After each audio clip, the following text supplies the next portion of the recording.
Amigos e amigas, a Igreja pelo Mundo. Convidamos vocês para que nos acompanhem para o coração da África, para o país do Sudão, rico em suas dimensões de petróleo, de minérios, de natureza, mas profundamente ferido nas dimensões das relações humanas. O Sudão, que neste momento já se divide em Sudão do Norte e do Sul. O Sudão do Sul, mais marcado pela presença dos cristãos e de grande boa parte de animistas. Nos últimos 20 anos foi ferido, destruído, tendo mais de 2 milhões de mortes, mais de 2 milhões de exilados, e que no momento vive a experiência da ruína, da dor, do sofrimento, esperando por nossa resposta. Um convite, nos acompanhe, abra o seu coração e sinta o destino de nossos irmãos da África.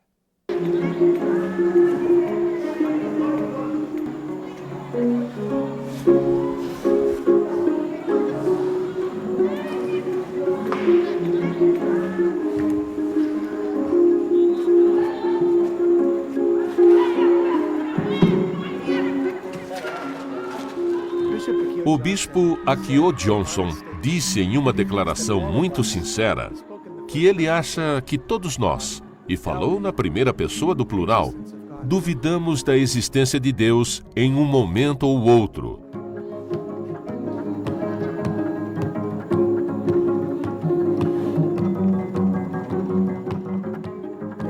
Quando o sol quase se pôs, sabe? Quando já está completamente escuro e você não consegue enxergar.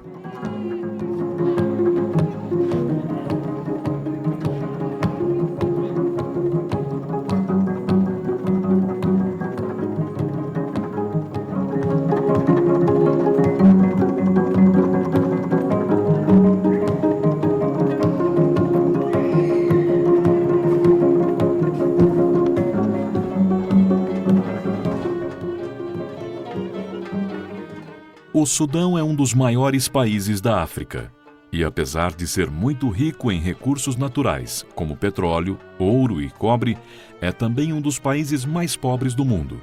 A região sul é tropical e fértil, habitada na sua maior parte por cristãos e tribos animistas. A região norte é deserta, de maioria muçulmana, e é onde fica Khartoum, a capital do país, de onde um governo islâmico e fundamentalista governa o país. Desde que os árabes apareceram pela primeira vez no Sudão, tem havido conflitos entre o norte e o sul por razões de origem racial, religiosa e econômica. Em 1983, em violação aos anteriores acordos de paz, o governo muçulmano declarou a Sharia, o código de leis do islamismo, por todo o país, e começou a discriminar severamente a população negra. A revolta resultante que explodiu no sul foi liderada pelo Exército de Libertação do Povo do Sudão, SPLA. O governo reagiu lançando uma campanha de genocídio que deu início a uma das guerras mais sangrentas da África. Numerosos exércitos guerrilheiros fizeram parte deste conflito, mas nenhum semeou mais morte e terror do que o LRA, Lord Resistance Army, ou o Exército de Resistência do Senhor. Há uma longa história sobre as guerras que aconteceram aqui. É a história deste lugar. Tiveram 3 guerras diferentes nesta paróquia de Katiré. Quando o SPLA chegou, expulsaram os soldados de Katunga. E depois, durante a guerra seguinte, William Nyuyon, que foi deputado de Garang, decidiu romper com os líderes do SPLA. Esta foi a Segunda Guerra. E depois, a terceira foi o LRA.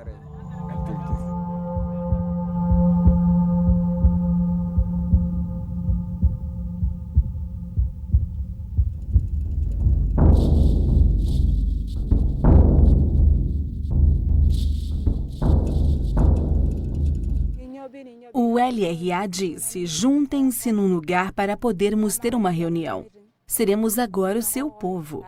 Parecia que não iriam causar nenhum problema. Queriam tratar todo mundo bem. Essa era a política deles. Depois que todos estavam reunidos, disseram: não temos fome, somos seus irmãos. Nós pensamos que eles tinham vindo com boas intenções. Quando todas as pessoas chegaram para a reunião, eles começaram a amarrá-las, especialmente os homens, enquanto os outros iam ficando com medo.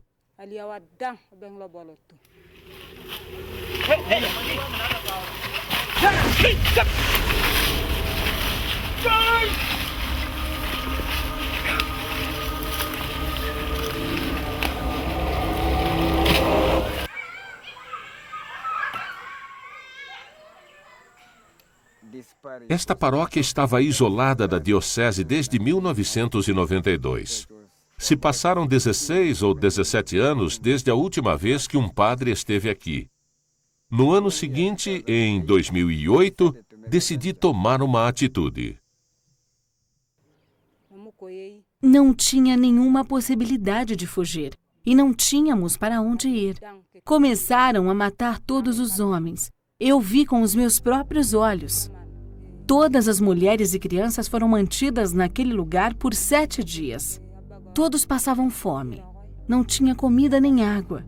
Muitas crianças morreram de fome. Não tinha comida e nem mesmo água para beber. Eu vi com os meus próprios olhos.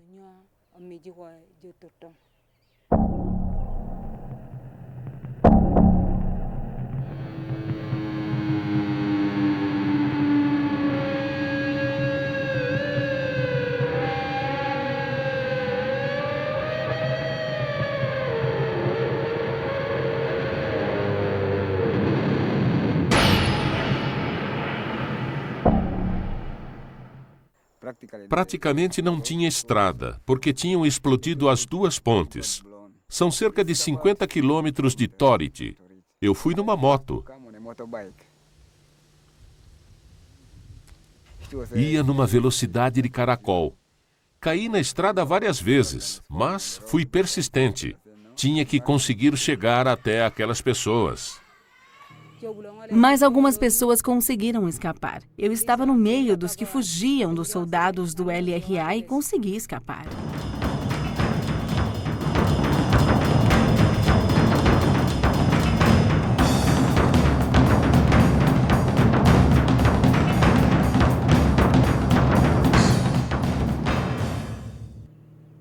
Ainda estou viva, porque corri como nunca tinha corrido antes e com toda a força que tinha.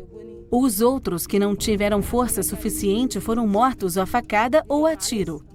Todos os meus filhos foram mortos, menos estes 3 de quem Deus teve piedade. Eu fugi com eles. Os 2 mais velhos ficaram para trás e foram mortos.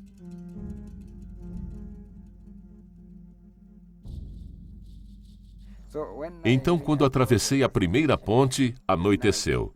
Tive que montar a minha tenda e colocar ela embaixo de uma das árvores. Estava muito frio, mas ao mesmo tempo eu estava feliz.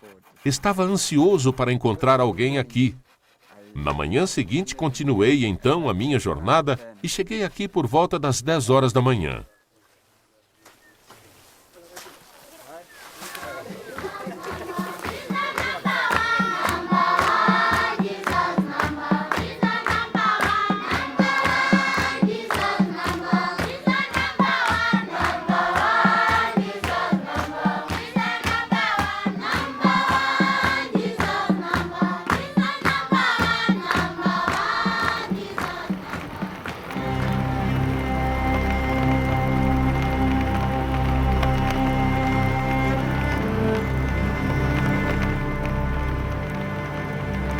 Os meus 2 filhos mais velhos morreram lá, junto com o seu pai, meu marido. De acordo com a tradição, eu deveria ter recebido a herança do tio paterno dos meus filhos, mas todos eles foram mortos. Com a graça de Deus, naquela época, eu estava grávida do meu 4º filho. Foi a providência de Deus.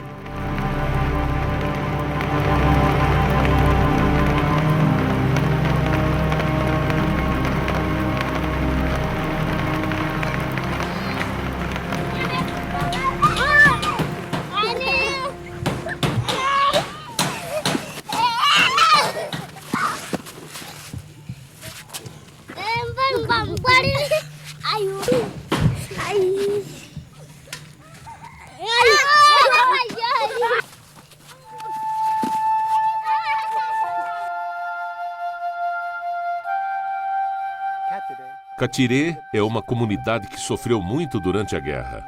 Em 2002, o LRA executou quase 800 pessoas.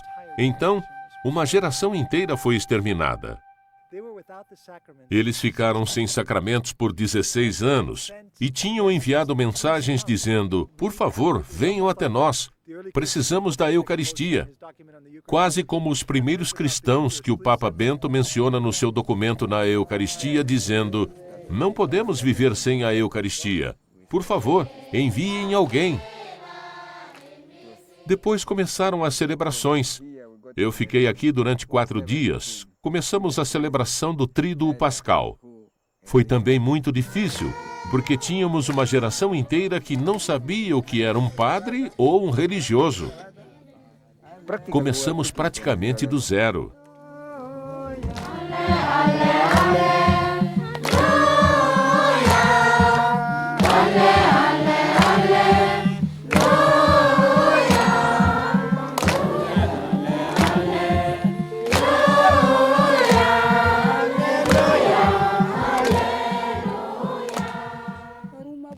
Embora nós tivéssemos sofrido muito, o Padre Ben rezou por nós para que não deixássemos este lugar. Tudo o que nós queríamos era tomar conta das crianças que Deus nos poupou. Mas as mulheres que estão sempre bêbadas são as que perderam todos os seus filhos.